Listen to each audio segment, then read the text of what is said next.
All right, good morning. Welcome to Coffee and Cargo today. We're happy to have you guys listen in. I see a lot of people are still joining, so we'll just start with some introductions, go through an agenda, and then get started here today. So my name's Rachel. I work in the marketing department here at Interlog, and then we have Emily Smith. She's our project manager, content writer, also works with me closely in the marketing department.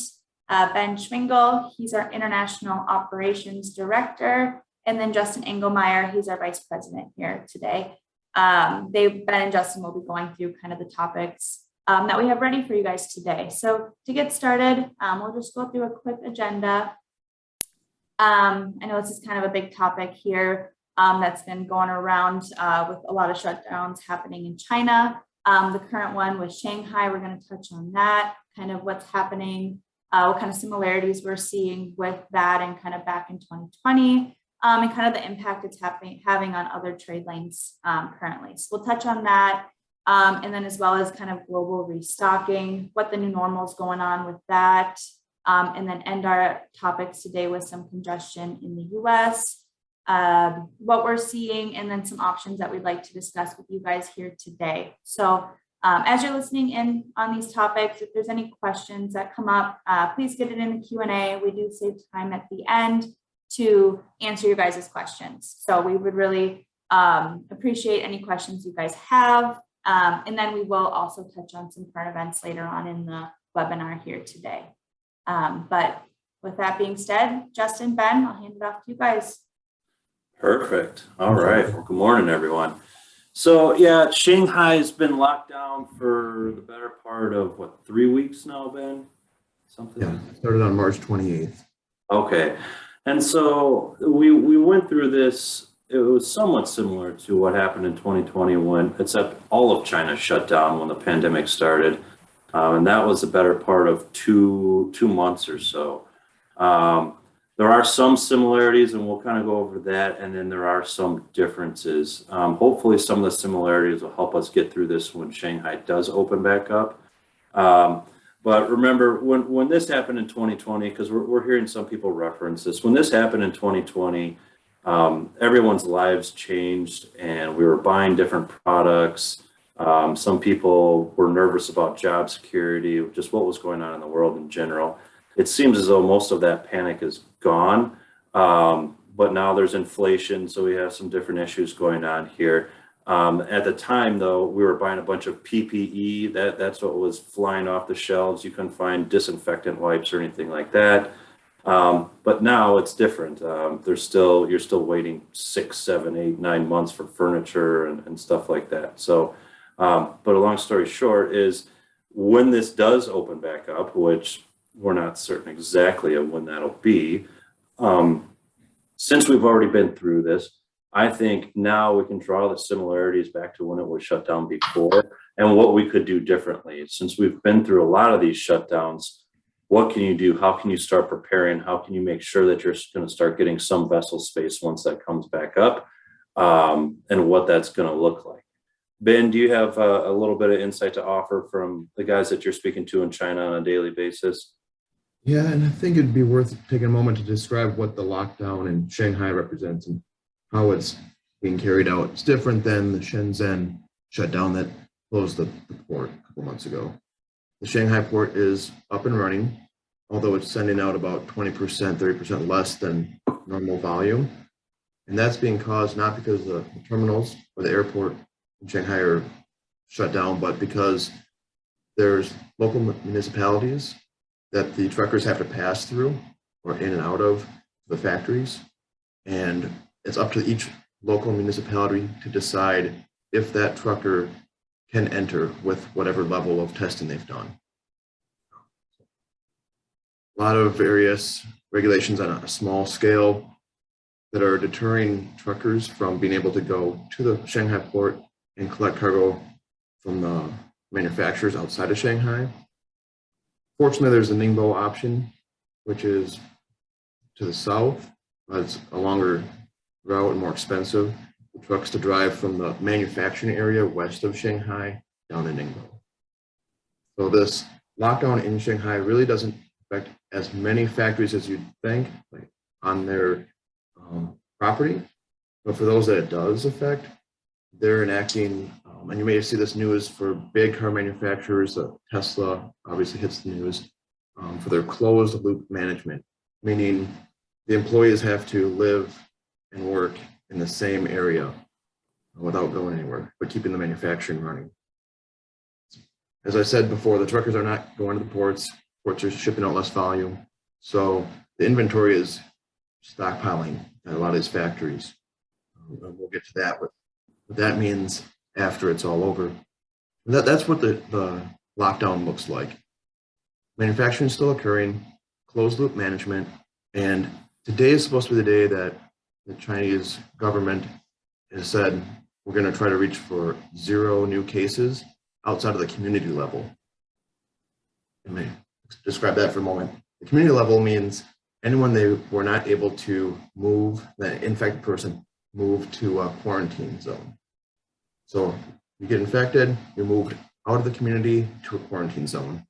If that community does not have any new cases, then their restrictions are relaxed a little bit.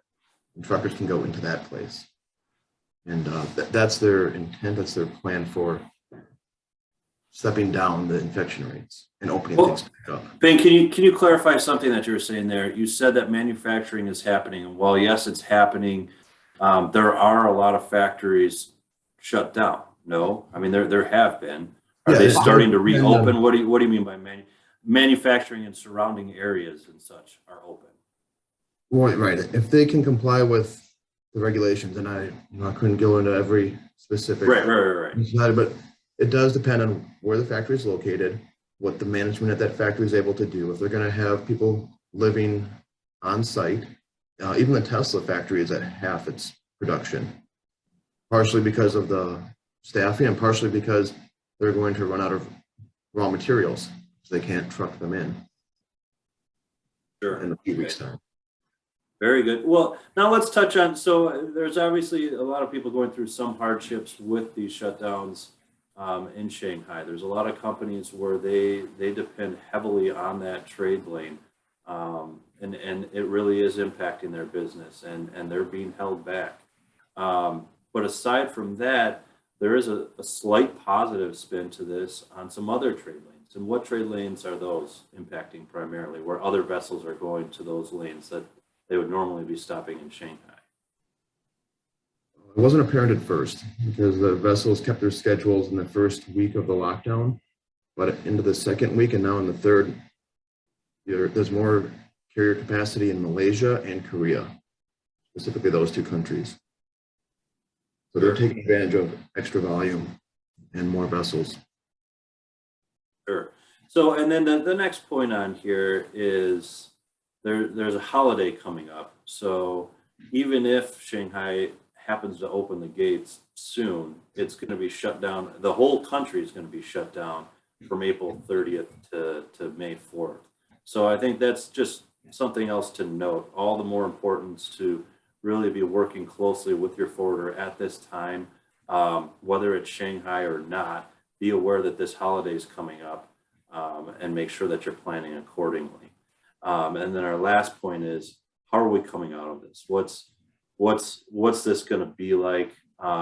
We have there's different opportunities once it gets to the U.S. We've discussed transloading and stuff like that a bunch of times, but how are we coming out of this? In my opinion, it's going to be more congested for a brief period of time until that cleans up. That's just going to take some time. But what else are you hearing, Ben, from people actually on the ground in China? Yeah, they're all pulled out looking forward to May. They see a surge of exports happening, which I would interpret as sort of a tsunami hitting our terminals here. A lot of new containers are going to be coming into the east and west coasts. So where vessels are already at anchor waiting for their berthing, there's going to be an additional amount about 2 weeks' time after the lockdown has been released. Okay. And then we're talking about global restocking and what is the new normal. Again, we've changed our buying habits slightly from the pre-pandemic time through the pandemic to now where we're at. Our lifestyles have altered a little bit. There's obviously still there's still products that are hard to get. Certain clothing lines, certain furniture and stuff like that that we didn't buy in bulk as much as we have in the past couple of years. So I think that we're just going to have to hold out and see what this new normal actually is. But it appears, and speaking to a lot of other business owners, it's just, you have interest rates starting to go up. So you're starting to see things settle a little bit, but until the inflation and until interest rates, until all of that settles, it's going to be difficult to see exactly what this new normal comes to. It's certainly no end in sight. We are in this perpetual global restocking mindset. But you mentioned how it's different products than 2 years ago. Very true. And it's just Shanghai shut down right now, not all of Chinese manufacturing, Vietnamese and everywhere else. But I believe there's going to be a lot less variation in types of products offered, fewer SKUs, just a slimmer supply chain and similar offering by retailers and manufacturers. Sure. Yeah, that makes sense. I mean, as before we had a million different choices to choose and pick through everything, and now I think they're scrambling to just get something there for you, as opposed to giving you 35 different options. And so that's what we're going to at the moment here. Rachel, what's on the next slide for us? Yep, so we have a quick poll for you guys, just to hear from you and kind of what your current situation is. So it should be coming up on your screen here shortly. We really appreciate if you can fill it out, give it a few seconds, and then we'll move back on to the webinar.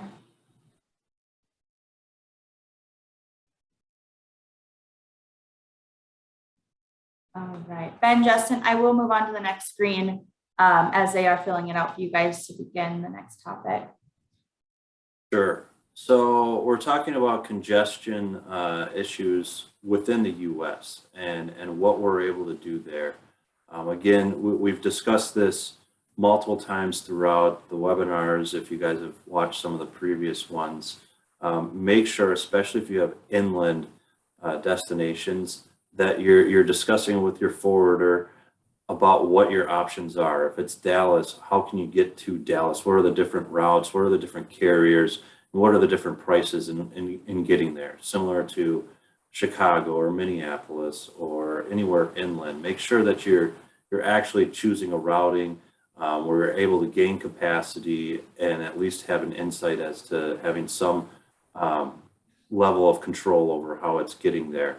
What we're seeing now, and Ben will touch further on this, is we're seeing other carriers getting into the game at the moment. Now, most of these guys are a little smaller, but they are coming up with some unique solutions. I think at the beginning when they first arrived, there were some serious headaches, but they're doing a few things to alleviate that and make it more consistent and make it something that's a little more trustworthy.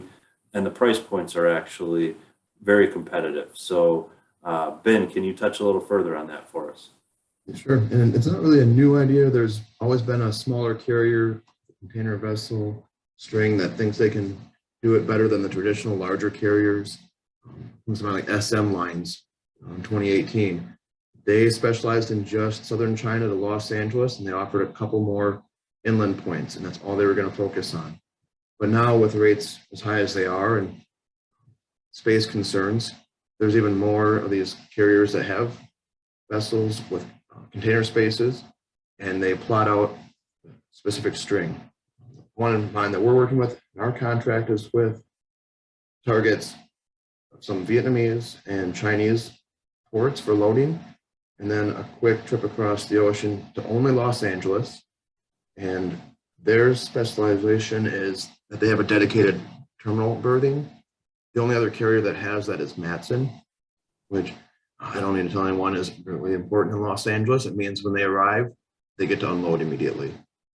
There's no waiting, there's no ambiguity about when the containers will be available. And we're watching that one. So to be clear though, Ben, but let's touch on this because this is a very important part.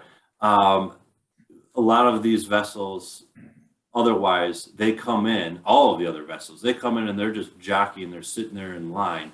And whether it's they're all hovering outside of Long Beach like they were before, or they're told to kind of stagnate and come across the ocean slower, they're all waiting in line to get into this thing. And now with these berthing dates, it's a specified date where they're coming in and they're actually gaining that access, correct? Or explain That was the that. date. So back in October of last year, that was helter-skelter. There was just ships lined up all waiting for their turn. Then around December and January, they came up with appointments. So ships could sail slower across the ocean, use less fuel to arrive at their scheduled date. And then even that appointment date was plus or minus 3 to 5 days typically. And that's what we still have. You have an appointment for berthing. But the dedicated terminal berthing of very few select lines means when they arrive, that is their unloading date and time. Gotcha. So it's not an appointment, it's not a date, it's when your vessel gets there, you're ready to go. Even these appointments have a 3 to 5 day sway. Sure. That's not terrible, but it is when your smaller forwarders are trying to plan which trucker goes in there, or maybe the customer themselves is arranging their own trucking. Sure. They The ripple have the number of truckers that they're working with and the volume to make sure they have someone available to get that before demurrage starts. Sure. And now, but with that being said, so some of these carriers that we have these contracts with that we're speaking of, they are asking for a set volume requirement, right? A minimum of, to get optimal pricing, a minimum of 20 containers on that specific vessel, right? That's right. 20 is, and then up to even 100. So if you have if you're a large volume shipper, they're talking up to 100, and then you go to a different bracket. Exactly. Yeah. And you still can get on there with less than 20, but you're just paying more of a premium at that point. Yes. Compared to the other market rates, it's not out of line really for that premium price in the dedicated terminal berthing, but the real advantages come in when you have 20 containers you can dedicate to a sailing, because these carriers want to make sure their ship's going to be full for the crossing. Mm-hmm. Perfect. All right. Well, yeah, let us know if you guys have any questions on that. If you'd like us to discuss it with you, we'd be more than happy to. Otherwise, you should check with your forwarders, see what options they have for you as these times come up.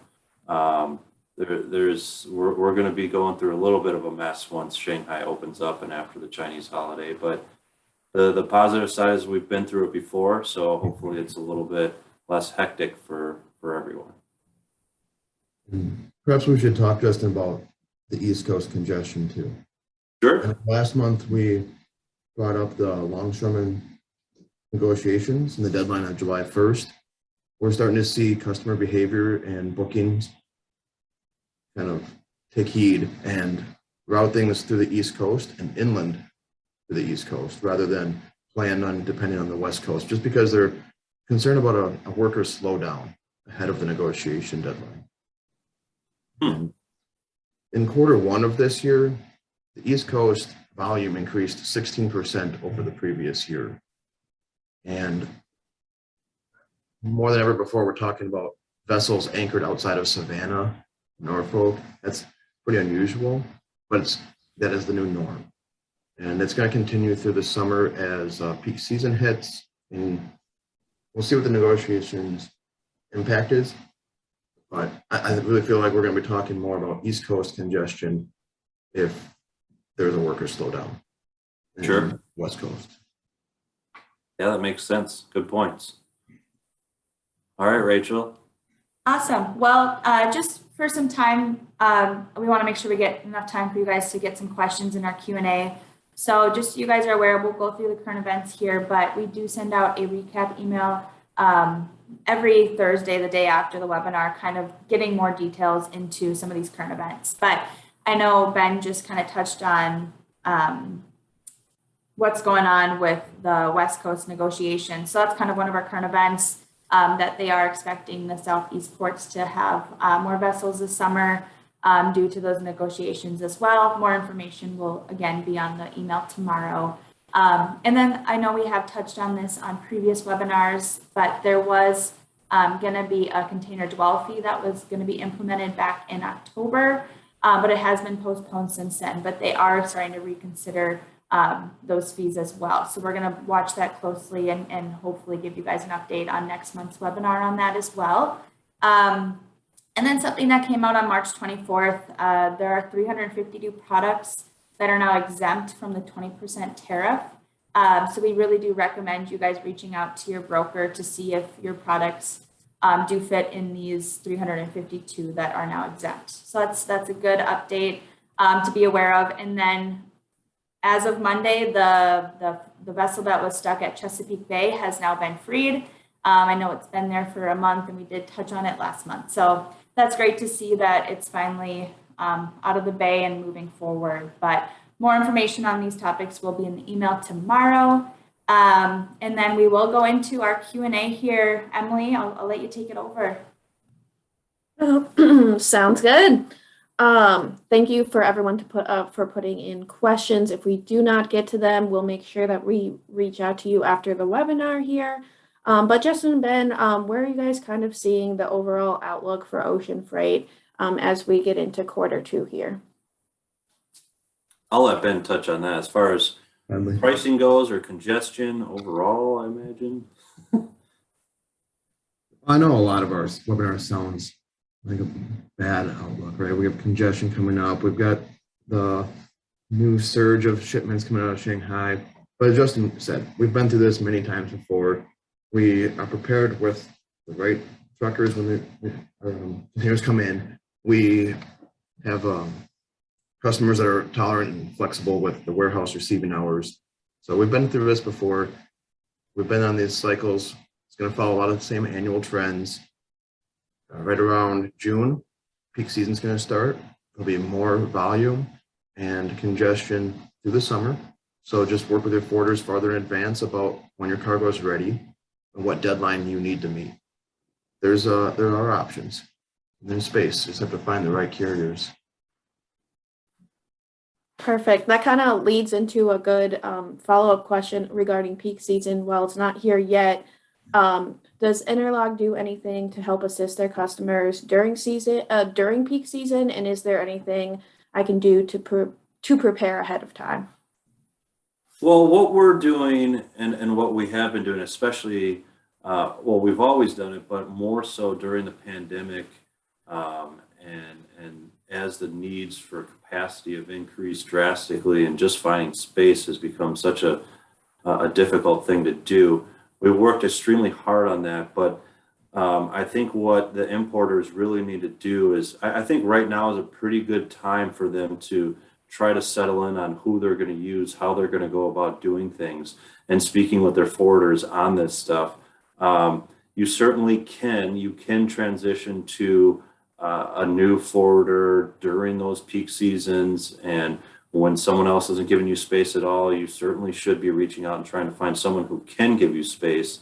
But you have to understand that there's a lull in that period from day one talking to someone, hey, I have 100 containers and I need them out of here, to when they're actually going to get out. Whereas if you have a forwarder that's able to find all of that space for you to begin with, you're going to be able to move those 100 containers. So if you're onboarding someone new, if we're onboarding a new customer during the height of that peak season, we will get you space, but it's going to take you a little bit more time for you to get the space with the consistency that you need. So I guess what I'm saying is, yes, we've worked very hard at getting capacity and making sure that our customers have that.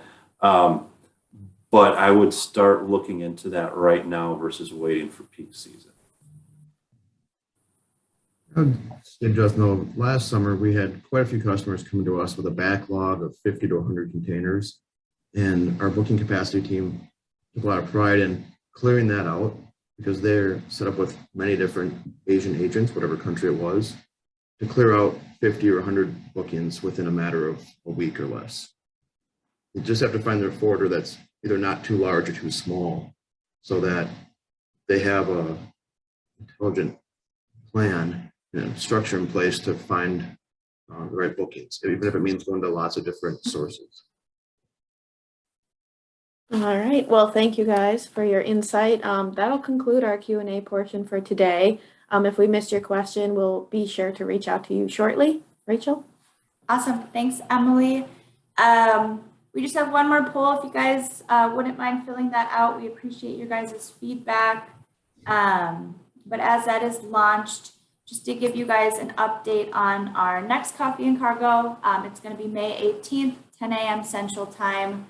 And we do have a monthly webinar mailing list. If you'd like to be a part of that, I know sometimes it's a hassle to sign up every month. So if you would like to just get it every month, that Monday before the webinar, please reach out to me at rachel@interlogusa.com. We'll get you on that list. We automatically sign you up each month for our webinars.